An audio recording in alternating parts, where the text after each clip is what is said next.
One of the biggest contradictions in the modern economy is that some of the most profitable industries in the world are increasingly relying on workers who feel less secure than ever. Whether you're serving luxury suites at a World Cup stadium, writing code for one of the richest companies on earth, or simply trying to land your next job, the message many workers are hearing is remarkably similar.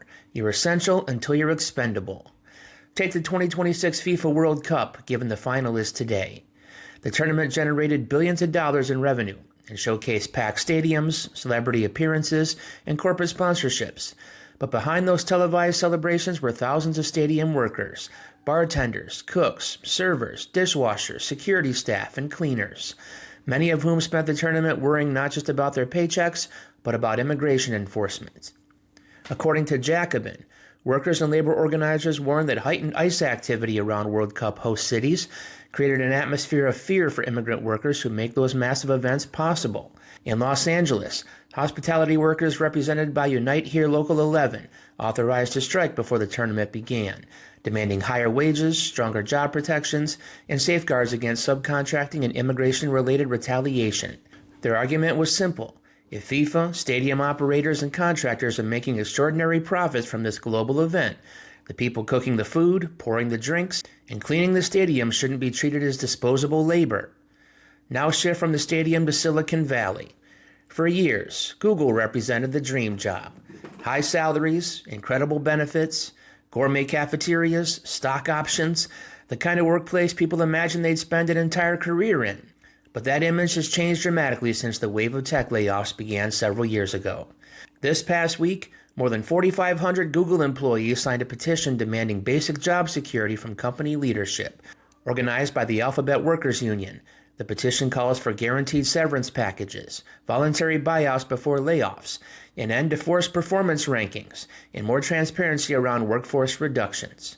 Nearly 100 workers rallied outside Google's Mountain View headquarters as they delivered the petition to executives, arguing that the company's massive investments in AI shouldn't come at the expense of the people who built the company in the first place. Google, Google, you can't hide. Google, Google, you can't hide. We can see your greedy side. We can see your greedy side. Thursday afternoon, Google employees voiced their frustrations with what they call a working environment of fear amid rising tech layoffs. Join our union. Cruel cuts to how we've operated.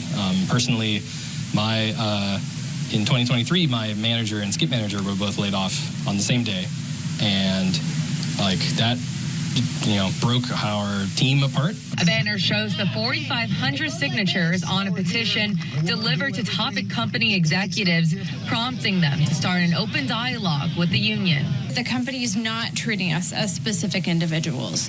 The problem is we're being treated in this inhumane way where we're not being recognized and appreciated for the many hours and the hard work that we put into our jobs. We're being treated, as Dan said, as numbers on a spreadsheet. Workers say they've been trying to negotiate with the management since layoffs began in 2023.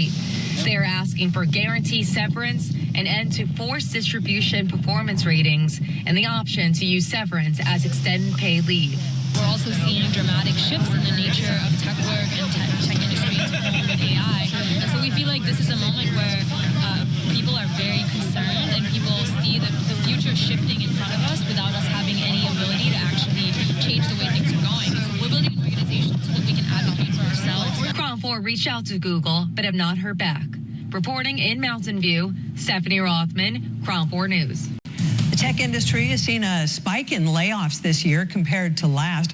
According to public database layoffs.fyi, just over 121,000 tech workers have lost their jobs over the last 7 months. That's across about 230 companies worldwide. All of last year, just over 122,000 people were laid off. Among the single biggest local cuts, Oracle axed 21,000 workers last month. Meta, 8,000 people in May, and Block, 4,000 employees, or about 40% of that company, in February. Well, what's significant is that this pushback is happening at the exact moment another workplace trend appears to be changing. For much of the past year, economists and HR experts have talked about job hugging, workers staying in jobs they dislike simply because the labor market felt too uncertain to risk leaving. People weren't happy. They were scared. They clung to their positions because layoffs were spreading, hiring had slowed dramatically, and no one wanted to be the last one hired and the first one fired.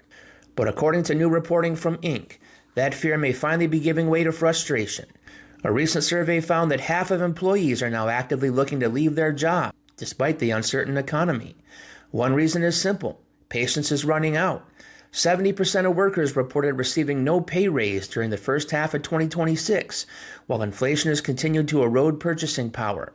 For many workers, standing still no longer feels safe. It just feels like falling behind. And here's the irony: even workers who decide to leave aren't exactly walking into a healthy job market. A recent analysis from the New York Times titled "The Hunt for a Job Has Never Been Worse" argues that hiring has become increasingly dehumanized. Job seekers now navigate automated resume filters, AI-powered screening systems, chatbot interviews, and application portals that often never acknowledge they received an application in the first place. Applicants describe the process as dispiriting, dehumanizing, and even dystopian. What's remarkable is that the technology isn't necessarily working for employers either. According to the article, a 2026 Manpower Group report found that 72% of employers say they're struggling to find skilled talent, despite receiving overwhelming numbers of applications. Human resources experts interviewed for the story argue that AI has made hiring more complicated without making it better. Companies are drowning in resumes, while qualified candidates are being filtered out by algorithms, and applicants are increasingly using AI to game those same systems. It's become what the author calls a technological arms race rather than an effective way to match workers with jobs. The piece also points out another revealing statistic. Gallup found that 52% of American workers are either watching for or actively seeking a new job, the highest percentage since Gallup began tracking the measure back in 2014. Think about what that means. Half the workforce wants to leave, but many can't find a better opportunity. Employers complain they can't find qualified workers. Applicants say they can't get a human being to read their resume.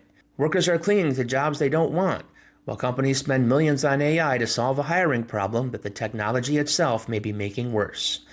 That helps explain why workers in such different industries are beginning to sound alike. One story is about stadium concession workers. Another is about software engineers. Another is about millions of job seekers who can't even get past an algorithm. One involves hourly service workers, many of them immigrants. Another involves six-figure professionals employed by one of the wealthiest corporations in history.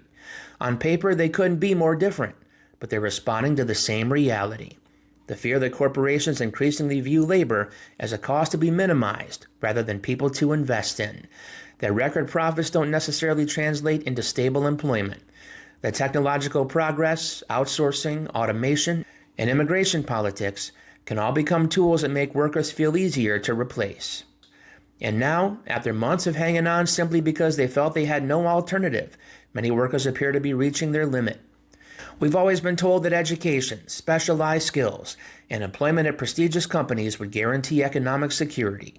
Yet today we're watching workers across the sectors all asking for something surprisingly basic: the ability to earn a living, plan a future, and be treated like a human being, not just while they're on the job, but while they're trying to get one.